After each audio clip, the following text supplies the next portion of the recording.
학교폭력 업무는 학교에서 가장 힘든 업무 중 하나입니다. 학교폭력 업무가 어려운 이유 중 하나는 매뉴얼을 읽어도 쉽게 눈에 들어오지 않는 복잡한 진행 과정에 있습니다.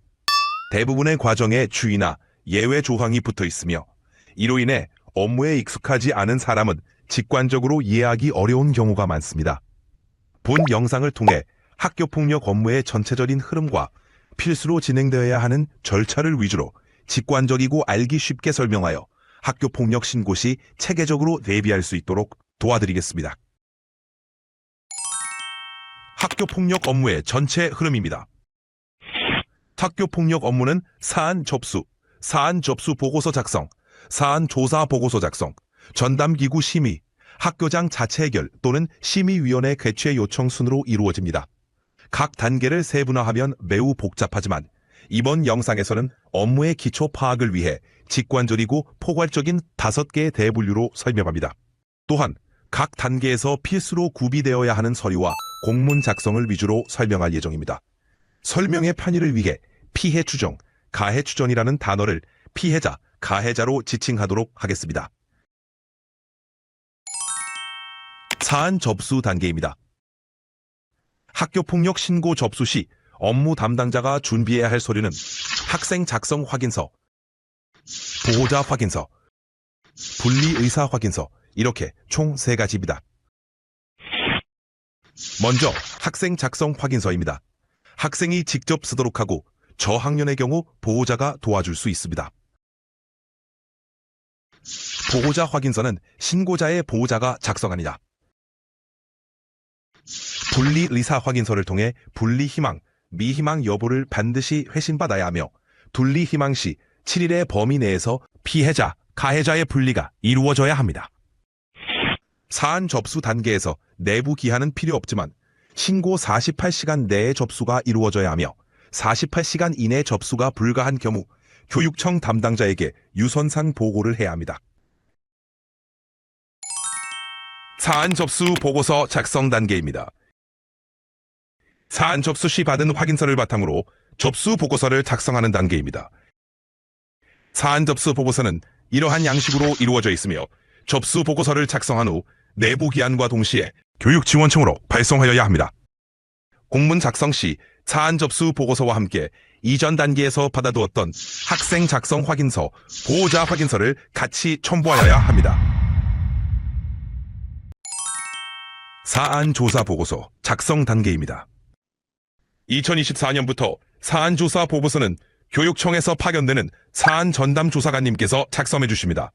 사안 접수 보고서가 교육청으로 발송되면 교육지원청에서는 학교폭력 담당자에게 연락하여 전담 조사반을 매칭해 줍니다. 학교폭력 담당자는 전담 조사관과 피가의 학부모, 학생의 대면 날짜, 장소를 정하여 학교에서 제공하면 됩니다.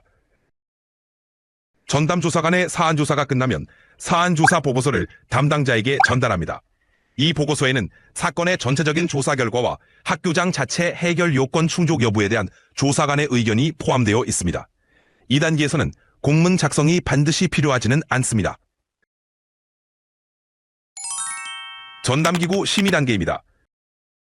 먼저 전담기구 개최의 내부 기한을 상신한 후 전담기구를 개최하여 심의하여야 합니다. 전담기구 개최 기한에는 일시, 장소, 대상, 내용이 간략히 들어봐야 합니다. 또한 전담기구 위원들에게 전담기구 개최를 공지하여야 합니다. 전담기구에서는 작성된 사안 조사 보고서를 바탕으로 학교장 종결 처리를 할 것인지 교육청 심의위원회로 회부할 것인지를 심의합니다. 학교장 종결 가능 요건으로는 4가지가 있으며 만약 4가지 요건이 모두 충족되더라도 피해 신고 측이 종결 의사가 없을 경우 무조건 심의위원회로 회부 결정됩니다. 전담기구 심의에서는 심의 결과 보고서를 작성하여야 합니다. 또한 심의 결과 보고서, 사안 조사 보고서, 피가해 학생 확인서, 피가해 보호자 확인서를 내부 기한과 동시에 교육지원청으로 발송하여야 합니다. 학교장 자체 해결 단계입니다. 전담기구 심의 결과와 상관없이 오직 피해자 측이 학교장 자체 해결에 동의하는 경우에만 가능합니다. 피해자 측이 학교장 자체 해결에 동의하는 경우 자체 해결 동의서에 서명을 받아야 하며 자체 해결 동의서, 자체 해결 보고서를 첨부하여 내부 기한과 동시에 교육지원청으로 발송하여야 합니다. 심의위원회 개최 요청 단계입니다. 피해자 측이 자체 해결에 동의하지 않는 경우 무조건 심의위원회 개최를 요청하여야 합니다. 개최 요청 시 추가로 보호자 개인정보 문서를 작성한 뒤 심의 결과 보고서, 사안 조사 보고서, 피해 가해 학생 확인서, 피해 가해 보호자 확인서, 보호자 개인정보 문서를 첨부하여 내부 기한과 동시에 교육지원청으로 발송하여야 합니다.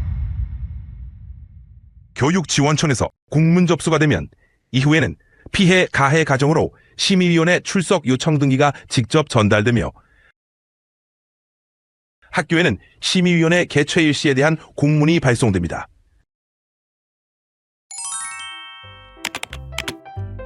학교폭력 업무의 기본적인 처리 절차는 여기까지입니다. 학교폭력 업무는 특성상 민원의 소지가 다분합니다. 때문에 가장 중요한 것은 감정을 제외하고 매뉴얼대로 진행하는 것입니다. 혹시 모를 나중을 위해 업무 처리 시 상담 내용 등은 녹음, 문서 등으로 꼭 남겨놓으시기 바랍니다. 또한 담당자 개인 권한으로 진행하지 마시고 항상 관리자분들과 공유 및 상의하셔서 학교 권한으로 업무를 처리하시기 바랍니다. 어려운 현실 속에도 항상 최선을 다하시는 선생님들을 응원합니다. 감사합니다.